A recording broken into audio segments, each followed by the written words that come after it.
오늘날 우리가 살아가고 있는 이 시대를 여러 가지로 표현을 하고 있는데요.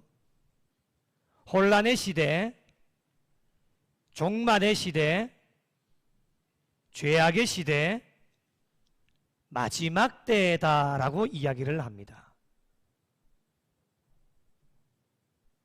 우리의 주변에서 일어나고 있는 일들을 바라보면 세상 끝에 일어날 징조에 대하여서 예수님께서 말씀하신 것이 그대로 지금 우리의 주변에서 일어나고 있는 일들을 바라보면 더 경각심을 가지게 되어집니다. 이러한 마지막 때에 신앙인으로 살아가면서 어떻게 신앙생활을 해야 될 것인지 지난 3주 동안의 말씀을 통해서 우리가 은혜를 받았는데요. 성령의 사람이 되어질 것을 말씀해 주셨고, 성령의 사람이 되어진 것의 증거로 말이 변해야 되고 우리의 삶이 변해야 된다라고 하는 것을 함께 말씀으로 권면을 해 주셨습니다.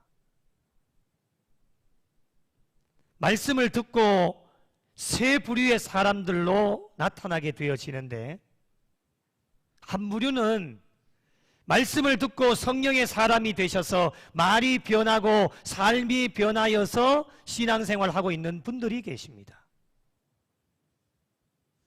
또 한 부류는 말씀을 듣고 변화되어져야 되겠다라고 하는 것을 알고는 있지만 너무 오랜 시간 동안에 말과 삶이 습관화가 되어져서 하루아침에 바뀔 수가 없기 때문에 부단히도 노력을 하면서 변화를 위해서 몸부림치고 계시는 분들이 있습니다. 마지막 한 부류는 말씀을 듣기는 들었지만 내가 왜 변화해야 되는지, 나는 지금 잘하고 있는 것 같은데 말씀에 대한 깨달음도 없이, 변화의 노력 없이 하루하루를 무의미하게 살아가고 있는 육신의 사람들이 있습니다. 저와 여러분은 어느 부류에 속하고 계십니까? 마지막 세 번째 부류에 속하시는 분들은 한 분도 계시지는 않겠지만, 변화를 위해서 몸부림치면서 많은 것의 변화는 아니라 할지라도 작은 변화를 위하여서 조금씩 변화되어지기 위해서 작은 물결이 모여서 큰 물결이 이루어지는 것처럼 우리의 작은 변화, 작은 몸짓이 모일 때에 많은 사람들에게 선한 영향력을 끼치게 되어져서 어두운 곳이 밝아지게 되어지고 절망이 바뀌어져서 희망이 되어지는 하나님의 놀라운 역사를 경험하면서 달려가고 있습니다. 그런데 가끔씩 이런 생각이 들 때가 있습니다. 우리가 아무리 성령의 사람으로 말이 변하고 삶이 변하여서 살아간다고 해도, 교회가 변하고 이 시대가 변하고 어두운 곳이 밝아지고 절망이 희망으로 바뀌어져서 무너졌던 곳이 회복되어지는 은혜가 일어날 수 있을까? 라고 하는 의문이 들 때가 많습니다. 나 혼자 그렇게 몸부림쳐봤자 무슨 소용이 있겠냐라고 생각을 하는 분들도 있습니다. 그런 생각 가지면 안 되겠지만, 이런 의심을 가지면 안 되겠지만, 지금 우리의 주변을 돌아보면 충분히 의심해 볼 만한 여지들이 있고, 지금 이 시대에 일어나고 있는 현실들을 바라보게 되어지면 어느 정도 이해는 되어질 수 있습니다. 사회의 각 분야를 돌아보면 분열과 분쟁이 끊임없이 일어나고 있고, 이기적인 사상들 자기밖에는 모릅니다. 물질 만능주의가 팽배해져서 돈이면 다 되는 세상이 되어져 버렸고, 남을 짓밟고서라도 올라가야 되겠다라고 하는 사람들의 이기적인 마음이 이 사회 가운데 전반을 둘러덮고 있습니다. 더 안타까운 것은 이 시대의 마지막 보루인 교회마저도 세상 풍조들이 이 교회 가운데로 흘러 들어와서 거룩과 사랑의 공동체가 되어져야 되는데 거룩과 사랑이 상실되어진 지가 오래되어져 버렸고, 성령의 사람으로 살아가야 될 성도들마저도 믿음 없이 껍데기 신앙으로 방향을 잃어버린 채 방황하고 있는 영혼들이 얼마나 많이 있는지 모릅니다. 이러한 저희들을 우리 하나님께서는 포기하지 않으시고 계속해서 우리에게 말씀을 주시는데 깨닫지도 못하고 변화가 일어나지 못한 채 날마다 반복되어지는 삶을 살아가고 있는 것이 저와 여러분들입니다. 안타까운 마음으로 마지막입니다, 마지막입니다, 눈물을 흘리며 피를 토하는 심정으로 하나님 말씀을 선포해도 왜 저렇게 극성스럽게 저럴까? 손가락질하는 사람들도 많이 있고, 다른 예수 믿는 사람들도 다 그렇게 살아가는데 뭐가 문제인지 모른 채 문제의식을 가지지도 못하고 자신을 합리화하면서 나는 괜찮아, 진리를 외치는 사람이 이상한 사람이 되어져 버렸고, 진짜로 살아가는 사람이 이상할 정도로 가짜가 판을 치고 있는 이 시대 가운데 가짜가 진짜처럼 살아가고 있는 이 시대에 저와 여러분이 지금 살아가고 있습니다. 그럼에도 불구하고 우리 하나님께서는 저와 여러분들을 놓지 않으시고 계속해서 성령의 사람이 되기를 원하고 계시고, 많은 사람들이 넓은 길을 향하여서 달려가고 있지만 나 혼자만이라도 외롭고 쓸쓸한 길이지만 좁은 길로 향하여서 남들이 뭐라 한다 할지라도 좁은 길로 가기를 원하고 계시기 때문에 부족하고 연약하지만 주님과 함께 손잡고 신앙의 여정을 지금 달려가고 있습니다.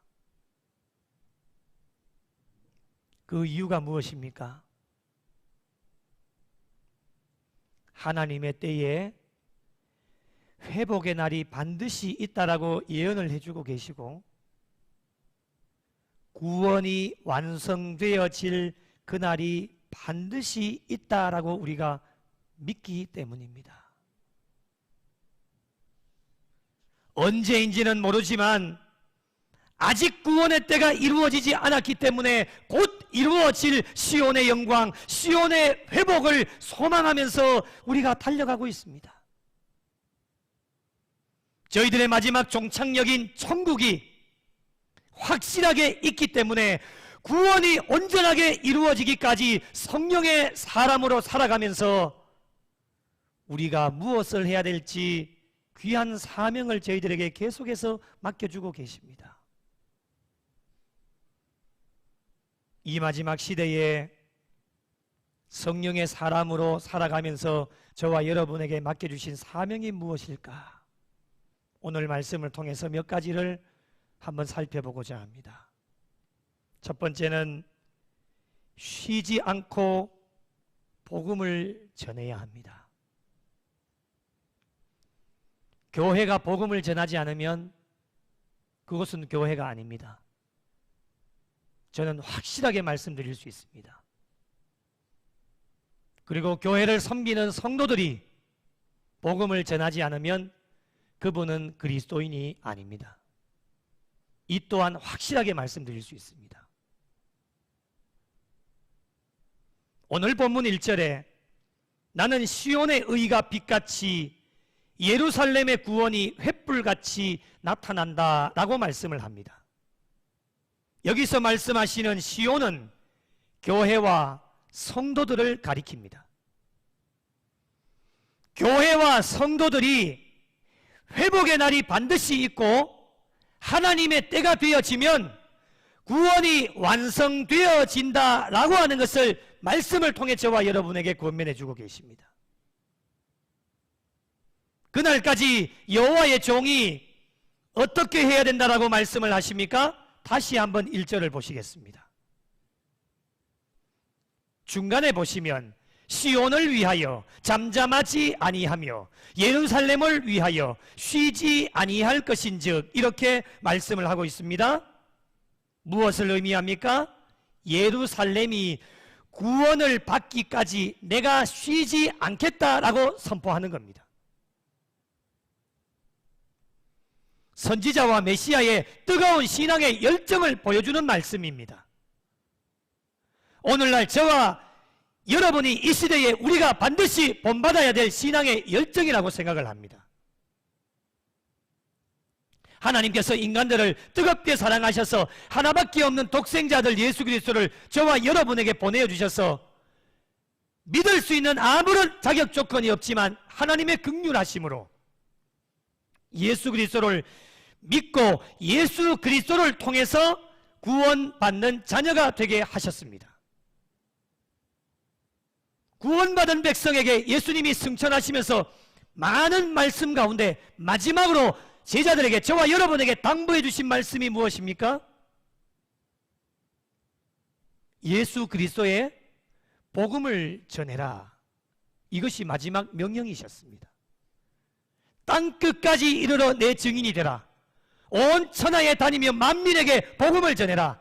때를 얻든지 못 얻든지 주의 복음을 전파하라고 마지막 승천하시면서 제자들과 오늘 이 시대 저와 여러분에게 귀한 사명을 맡겨주셨습니다.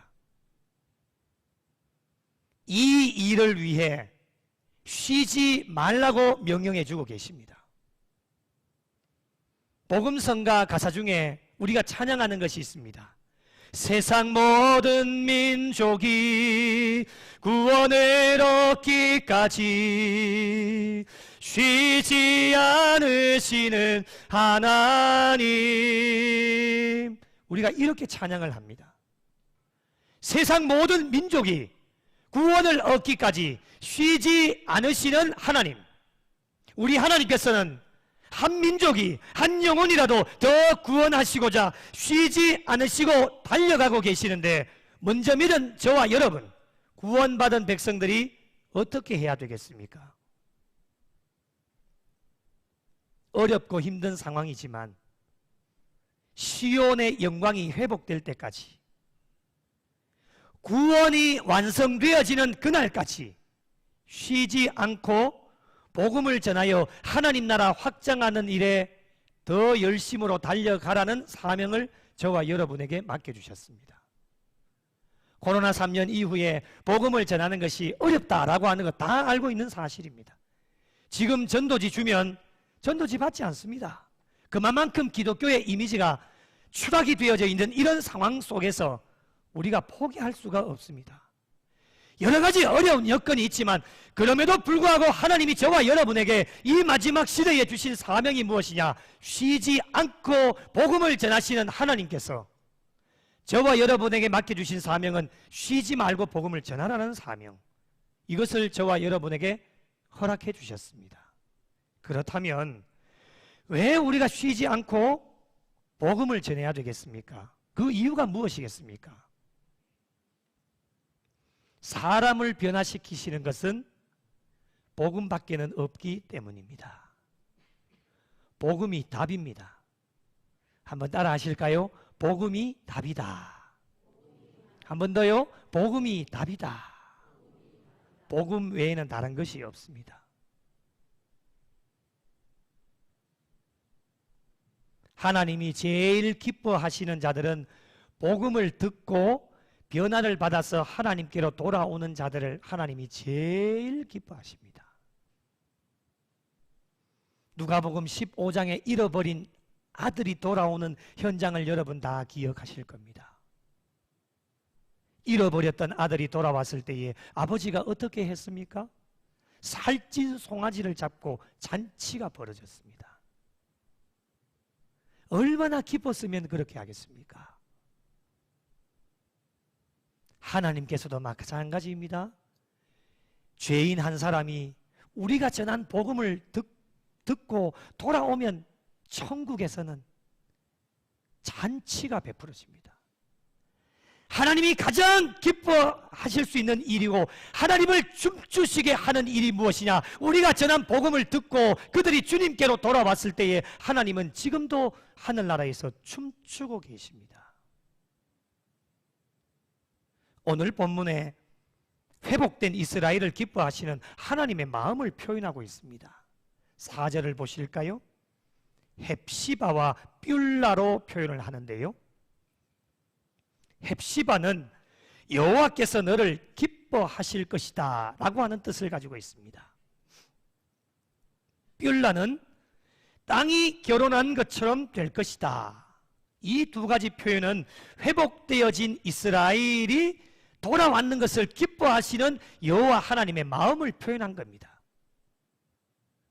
5절 말씀을 보시면 조금 더 자세하게 설명을 하시는데 5절 말씀 우리 같이 한번 읽어보실까요? 함께 읽겠습니다. 시작. 마치 청년이 처녀와 결혼함같이 내 아들들이 너를 취하겠고 신랑이 신부를 기뻐함같이 내 하나님이 너를 기뻐하시리라. 아멘. 회복된 이스라엘을 기뻐하시는 하나님의 마음을 표현하고 있는 겁니다. 얼마나 기쁘시겠습니까? 회복되어진 이스라엘이 주님께로 돌아왔을 때에. 이 마지막 시대의 교회와 성도들을 향한 여러분 하나님의 뜻이 무엇일까요? 우리 교회를 향한 하나님의 뜻이 무엇이겠습니까? 저와 여러분을 향한 하나님의 뜻이 무엇일까요?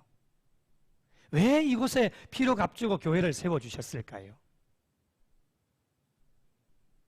세상의 모든 민족과 백성들이 구원함을 얻는 것이 하나님의 뜻일 겁니다. 그래서 지금도 구원의 때를 늦추고 계시는 겁니다. 하나님의 이 뜻을 이루어 드리기 위하여서 신랑을 맞이할 신부의 모습, 얼마나 거룩하고 정결하고 깨끗합니까? 그러한 삶을 살아서 구원이 완성되어지는 그날까지 저와 여러분의 순결함을 잘 지켜서 쉬지 않고 복음을 전하여 저와 여러분을 통해서 이 빈자리가 차고 넘치는 날마다 구원받은 백성들의 수가 늘어나게 되어지는 이러한 하나님의 은혜를 받아 누릴 수 있도록 귀한 사명을 주셨습니다.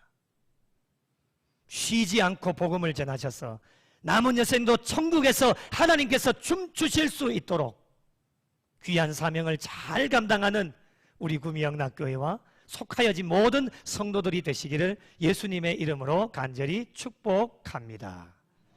두 번째로 구원이 온전하게 이루어지기까지 우리 성도들에게 주어진 사명은 파수꾼이 되어야 합니다. 한번 따라 하실까요? 파수꾼이 되자. 파수꾼이 되자. 오늘 본문 6절 말씀을 보시면 예루살렘이여 내가 너의 성벽 위에 파수꾼을 세우고 라고 말씀합니다. 파수꾼이 누구입니까? 성을 지키는 자가 파수꾼입니다. 구원이 완성되어질 때까지 저와 여러분이 파수꾼이 되어져서 지켜야 될 것이 굉장히 많이 있습니다. 악한 세력들과 사단과 마귀는 과거에도 그랬고 오늘날도 마찬가지고 앞으로도 그럴 것이지만 계속해서 성도들에게 있는 것, 영적인 것들을 빼앗아가려고 수단과 방법을 가지지 않습니다. 이러한 마지막 때를 살아가는 우리 성도들이 강력한 파수꾼의 역할을 감당해야 될 것을 우리에게 말씀하고 있습니다. 무엇을 지켜야 될까요? 몇 가지를 말씀드려 볼게요. 가장 중요한 것은 복음입니다. 제가 목요일 날 이단 사이비 세미나를 갔다 왔거든요. 지금도 많은 이단의 세력들이 무너지고 난 뒤에 또 제2, 제3의 그룹을 만들어서 계속해서 지금 포교 활동을 하고 있습니다. 안타까운 그 부모의 심정들은요, 신천지 궁전 앞에 가서 피켓 시위를 하면서요, 내 딸 내놓으라는 거예요. 딸들이 모든 거 다 포기하고요, 거기에 모든 거 다 갖다 바치고 가가지고 그 애가 타는 부모의 심정 피켓을 들고 내 딸, 내 아들 내놓으라는 거예요.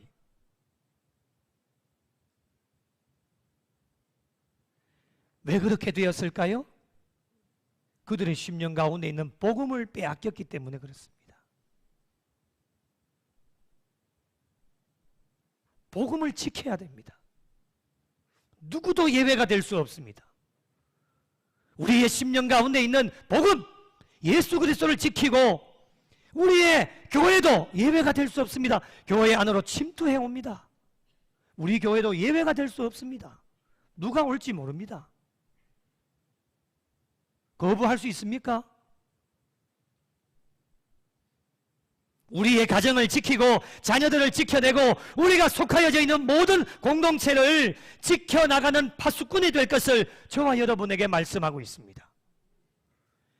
그렇다면 파수꾼으로 복음과 교회와 가정과 자녀 모든 공동체를 지켜나가는 일에 가장 중요한 일이 무엇이겠습니까? 어떠한 파수꾼이 되어야 되겠습니까? 오늘 말씀에 의한다라면 바로 기도입니다. 기도의 파수꾼이 되라. 6절 말씀을 보실까요?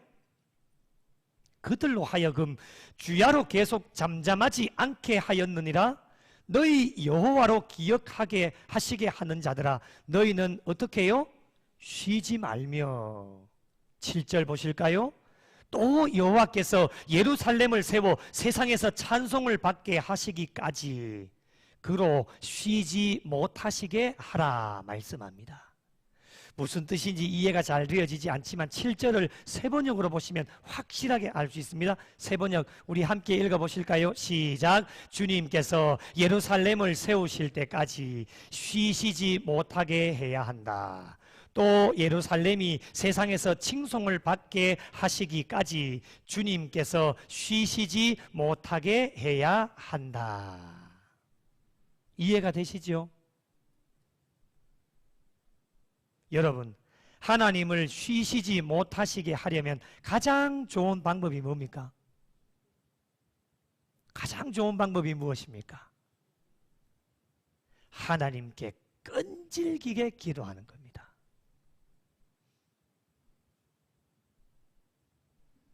기도하면 하나님이 움직이십니다. 아멘도 안 하시네. 기도하면 하나님이 움직이십니다. 제가 그렇게 길게 신앙생활은 안 했지만 결론 하나를 내린다면 기도하면 하나님이 움직이시더라고요. 기도하지 않으면 움직이지 않습니다. 교회가 기도의 불이 왜 꺼지지 않아야 되느냐? 기도의 불이 꺼지는 순간 우리 교회를 향해서 바라보고 계시던 하나님의 얼굴은 다른 데로 돌리십니다. 구미의 다른 교회들이 얼마나 열심히 기도를 합니까? 그 기도하는 교회로 하나님은 얼굴을 돌리십니다. 그래서 하나님의 얼굴을 돌리시지 않도록 기도의 불이 꺼지지 않도록 기도의 파수꾼의 역할을 감당하고 하나님 앞에 끈질기게 붙들고 기도해야 됩니다. 누가복음 18장에 등장하는 과부를 기억하실 겁니다. 자신의 원한을 풀기 위하여서 재판장에게 끊임없이 찾아가지고 재판장을 얼마나 괴롭게 합니까? 아이고, 이 과부 원한을 풀어주지 않으면 계속 찾아와서 나 괴롭게 할 거니까 그래서 그 과부의 원한을 풀어줬지 않습니까? 기도가 바로 이런 것입니다. 데살로니가전서 5장 17절에도 쉬지 말고 기도하라고 말씀해 주신 것처럼 하나님께 쉬지 말고 기도하여서 끊임없이 기도하여 하나님께서 성을 지키실 수 있도록 기도의 파수꾼의 역할을 감당하라고 저와 여러분에게 말씀해 주고 계십니다. 우리가 왜 기도해야 됩니까? 우리는 성을 지켜도 지켜낼 수 있는 힘이 아무것도 없습니다. 하나님께서 우리 성을 지키시고 복음을 지키시고 교회와 가정과 자녀들 속하여진 모든 공동체를 지키실 수 있도록 기도의 파수꾼이 되어져서 하나님 앞에 끈질기게 기도해야 됩니다. 사람 괴롭게 하지 마시고 하나님 괴롭게 하십시오. 사람 왜 그렇게 괴롭게 합니까? 신앙생활 잘하고 있는데 사람을 괴롭게 하지 마시고 하나님 괴롭게 하세요. 기도하면 하나님이 움직이십니다. 우리 교회, 우리 가정, 자녀 어떠한 것도 기도하면 하나님이 움직이셔서 지금도 움직이시고 일하고 계시는 줄 믿으시기 바랍니다. 지금도 일하고 계십니다. 파수꾼의 기도의 사명을 잘 감당하면 어떤 복을 주시느냐? 하나님은 가만히 계시지를 않습니다. 8절과 9절을 한번 보십시오. 8절 같이 읽으실까요? 시작. 여호와께서 그 오른손 그 능력의 팔로 맹세하시되 내가 다시는 내 곡식을 내 원수들에게 양식으로 주지 아니하겠고 내가 수고하여 얻은 포도주를 이방인이 마시지 못하게 할 것인즉. 9절 보실까요? 9절요.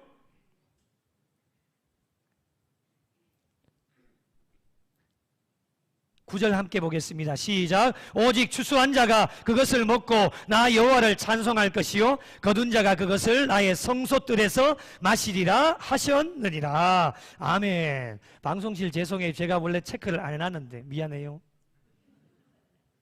이렇게 하면 당황하거든요. 그 죄송하다 해야 돼요. 열심히 수고한 자가 열매를 받아 누리는 복을 주십니다. 이방인들에게 빼앗기지 않도록 하나님이 지키고 계시는데 심은 대로 거두게 하시는 하나님의 복을 약속해 주고 계십니다. 하나님의 약속은 변함이 없습니다. 남은 여생 모든 백성들의 회복과 구원이 완성되어질 때까지 부족한 종과 여러분이 기도의 파수꾼의 사명을 잘 감당하셔서 복음과 교회와 자녀와 속하여진 모든 공동체를 지켜나가시고 심은 대로 거두는 하나님의 복을 받아 누리시는 저와 여러분이 되시기를 예수님의 이름으로 간절히 축복합니다. 마지막으로 구원이 온전히 이루어지기까지 우리 성도들에게 주신 사명이 무엇일까? 백성이 올 길을 닦아야 합니다. 한번 따라 하실까요? 백성이 올 길을 닦자.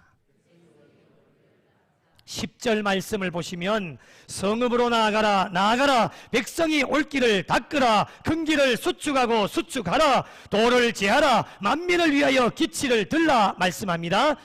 여기에서 백성의 길을 수축하고 닦으라 라고 하는 말씀은 이스라엘 백성들이 포로에서 돌아올 때를 대비해서 길을 잘 닦아 놓으라는 의미입니다.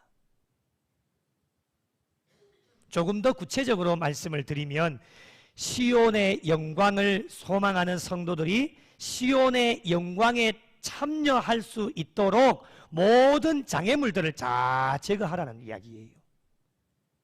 신앙적으로 쉽게 설명을 드리면 구원이 완성되어지기 때문에 반드시 구원이 완성되어지기 때문에 천국에 들어가기 위해서 필요하지 않는 것들을 버리라는 거예요. 오늘 왜 교회로 불러주셨느냐? 한 주간 동안 살아가면서 우리가 천국 백성 구원받는 천국으로 올라가기 위해서 불필요한 모든 것들을 오늘 예배를 드리면서 다 버리라고 오늘 이 자리에 불러주신 거예요. 그러므로 매 순간순간이 마지막이라고 생각하고 주님 오실 날을 기다리면서 천국에 올라갈 수 있도록 필요하지 않는 것들을 버리면서 살아야 됩니다. 언제 주님 오실지 알 수 없기 때문에 날마다 성령의 사람이 되어져서 천국에 올라가는 일에 걸림돌이 되어지는 모든 것들을 버리라는 겁니다. 그래서 신앙생활은 버리는 훈련하는 것이다. 여러분 평생 버리다가 주님 앞에 가시면 됩니다. 무엇을 버려야 할까요? 몇 가지를 말씀을 드리면 하나님과의 관계를 멀어지게 하는 가장 나쁜 것 무엇입니까? 죄입니다. 죄를 다 버려야 됩니다. 하나님보다 더 사랑하는 것 모든 것 우상입니다. 우상 다 버려야 됩니다. 자존심 버리셔야 됩니다. 아이고 내가 자존심 때문에 여러분 자존심이 밥 먹여주는 게 아닙니다. 이런 분들 많습니다. 내 자존심 때문에 회개하지도 못하고 그 자존심이 여러분을 구원해 주는 게 아닙니다. 자존심 버리셔야 됩니다. 의심 버리십시오. 부정적인 생각 버리십시오. 많이 버리면 버릴수록 하나님과 가까워지고 천국과 가까워집니다. 많이 버리면 버릴수록 하나님께서 준비해 주시는 상급과 보응이 더 선명해집니다. 그리고 우리는 준비해야 됩니다. 백성이 올 길을 닦으라. 무엇을 준비해야 되겠습니까? 백성들이 포로에서 돌아올 것을 준비했듯이 세상에 믿지 않는 많은 영혼들이 주님께로 돌아올 것을 잘 준비하고 있어야 될 것을 저와 여러분에게 말씀해 주고 있습니다. 하나님께서는 어떠한 경로를 통해서든지 교회로 돌아오게 하시는데요, 어제도 말씀을 준비하는데 한 부부가 교회를 방문을 했습니다. 남편은 믿지를 않는데 여성분은 모태신앙인데 교회를 다니시는데 집이 구미의 상무동에 있는데 직장은 대구에서 출퇴근을 하면서 대구의 큰 교회에 모교회가 있는데 어머니가 권사님이시고 구미 땅에 와서 신앙생활을 안 하고 있다는 거예요. 그래 출퇴근하면서 매일 지나다니지 않습니까? 그런데 어느 순간 교회를 보니까 우리 교회 간판이 다 걸려 있는 거예요.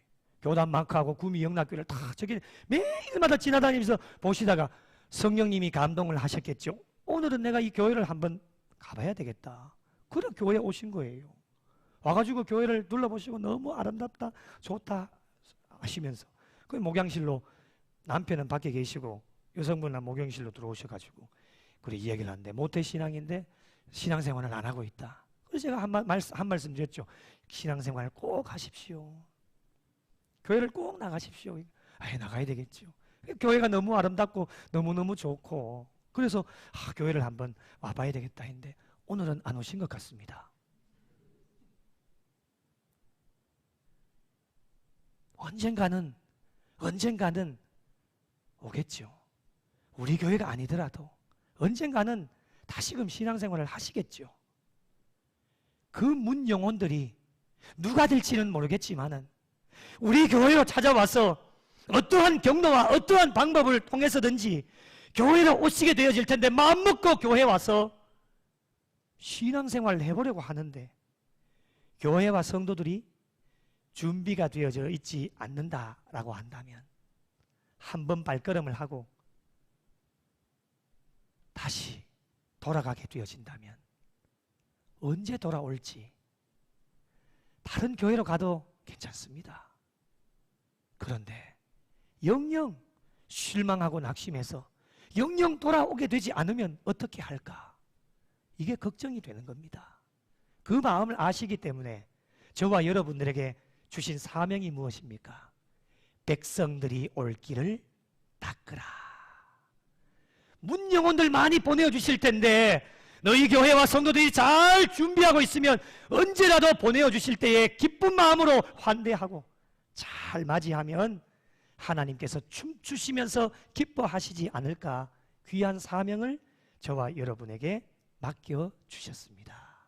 사랑하는 성도 여러분, 아직 구원의 때가 이루어지지 않았기에 시온의 영광이 이르는 그날까지 구원이 온전하게 이루어지는 그날까지 마지막 때에 맡겨주신 사명 성도로서 쉬지 않고 복음을 전하시고 천국 백성이 되어지기 위해서 기도의 파수꾼이 되어져서 복음과 교회와 성도들을 잘 지켜나가시고 천국으로 올라가는 길에 어떠한 걸림돌도 만들지 말고 다 내려놓으셔서 문영혼들 보내어 주실 때에 우리 교회와 성도들이 잘 준비되어진 자들이 되셔서 하나님께서 이 마지막 때에 주신 사명 잘 감당해서 우리를 위해 준비하고 계시는 상급과 보응을 마음껏 받아 누리셔 하나님께 영광 올려드리고 하나님을 춤추시게 하실 수 있는 우리 교회와 복된 성도들이 되시기를 예수님의 이름으로 간절히 축원합니다.